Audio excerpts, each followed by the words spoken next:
Bonjour à tous et bienvenue dans un nouveau numéro du Coin des partenaires. Les épisodes commencent à s'enchaîner. Si vous n'avez pas vu les derniers, la playlist est disponible en bas de cette vidéo. Et aujourd'hui, c'est Delphine Itambela de la société Attila qui me rejoint. Bonjour Delphine, comment ça va? Bonjour Corentin, ça va bien, merci. Pour commencer cette interview, est-ce que tu peux nous présenter un petit peu cette société Attila et ton rôle dans cette dernière? Attila, c'est une société qui entretient et qui rénove les toitures pour les professionnels, industriels, sites logistiques, petites entreprises, peu importe la taille. Et donc on accompagne nos partenaires dans la gestion de leur toiture. En préparant cette interview, tu nous as dit que tu t'étais un peu réorienté professionnellement. Est-ce que tu peux nous raconter ça? Ça m'intéresse, moi, quand il y a des profils atypiques.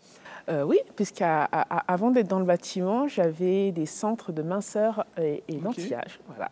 Donc j'avais 2 points de vente, un sur Orléans et un sur Tours. Et plutôt que de m'occuper du capital toit de mes clients, je m'occupais de leur capital silhouette. Donc voilà. Et suite à un événement de vie, j'ai décidé d'arrêter complètement cette activité. Et j'ai eu l'opportunité de rentrer chez Attila en tant que responsable d'agence. Voilà. Pour parler un peu de l'activité durant le Covid, comment ça s'est passé pour vous? Comment ça se passe encore actuellement? Alors, étant donné qu'Attila est un réseau de franchise, l'intelligence collective est très importante pour nous. Donc quand le premier confinement est tombé, on s'est tous arrêtés pour suivre les préconisations du gouvernement.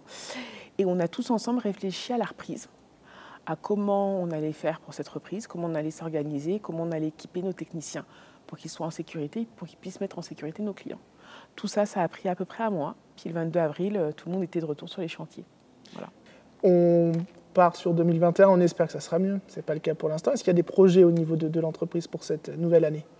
Pour cette nouvelle année, il y a des projets. On a un fondateur qui est visionnaire et qui aime bien aller de l'avant. Donc il y a 10 nouvelles unités qui vont ouvrir sur le territoire français cette année. Donc c'est bien, malgré la crise, les gens continuent à entreprendre et continuent à faire confiance à l'enseigne. Donc ça, c'est plutôt top. Et en ce qui concerne mon agence, du recrutement, cette année à venir, un chargé de clientèle et un nouveau technicien. Ça montre que le projet avance, c'est bien. Ça montre que le projet avance. Ça fait 2 ans maintenant qu'Attila est partenaire des Septors. Comment ça s'est passé, la rencontre, l'arrivée jusqu'à l'Almazouka? Disons que j'ai une collaboratrice qui est une fan absolue de hand. Elle en a fait pendant de longues années à Massy.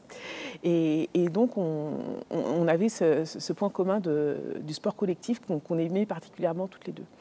Et comme je souhaitais que Attila, enfin mon agence tout du moins, soit partenaire d'un sport collectif, parce que je trouve que les valeurs entre l'entreprise et le sport ont des valeurs communes.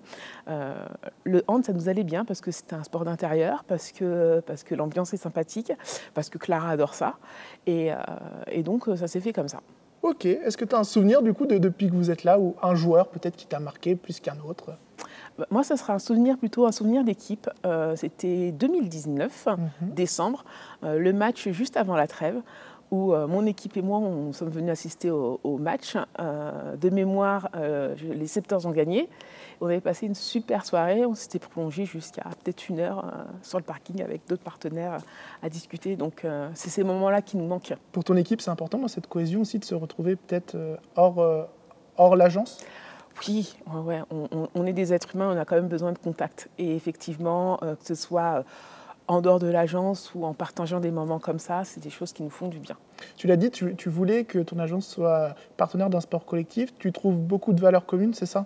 Oui, beaucoup de valeurs communes dans l'abnégation, dans les schémas tactiques.